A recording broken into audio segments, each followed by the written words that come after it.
जय माता दी। नवरात्रि का छठा दिन। देवी कात्यायनी के नाम की कथा, पौराणिक कथा इस प्रकार है।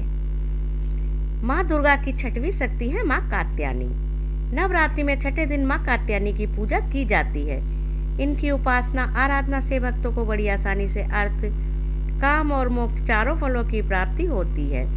उनके रोग, शोक, संताप और भय नष्ट हो जाते हैं। जन्मों के समस्त पाप भी नष्ट हो जाते हैं। इस देवी को नवरात्रि में छठे दिन पूजा जाता है।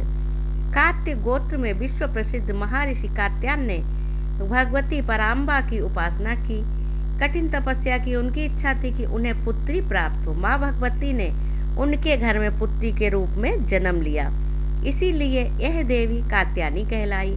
इनका गुण शोध कार्य है, इसीलिए इस वैज्ञानिक युग में कात्यायनी का महत्व सर्वाधिक हो जाता है। इनकी कृपा से ही सारे कार्य पूरे हो जाते हैं। ये बैद्यनाथ नामक स्थान पर प्रकट होकर पूजी गई। माँ कात्यायनी अमोघ फलदायिनी है। भगवान कृष्ण को पति रूप में पाने के लिए ब्रज की गोपियों ने इन्हीं की पूजा की थी। यह पूजा कालिंदी यमुना के तट पर की गई थी, इसीलिए ये ब्रजमंडल की अधिष्ठात्री देवी के रूप में प्रतिष्ठित है। इनका स्वरूप अत्यंत भव्य और दिव्य है। ये स्वर्ण के समान चमकीली हैं, भास्वर है। इनकी 4 भुजाएं हैं। दाईं तरफ का ऊपर वाला हाथ अभय मुद्रा में है तथा नीचे वाला हाथ वर मुद्रा में। माँ के बाईं तरफ के ऊपर वाले हाथ में तलवार है व नीचे वाले हाथ में कमल का फूल सुशोभित है।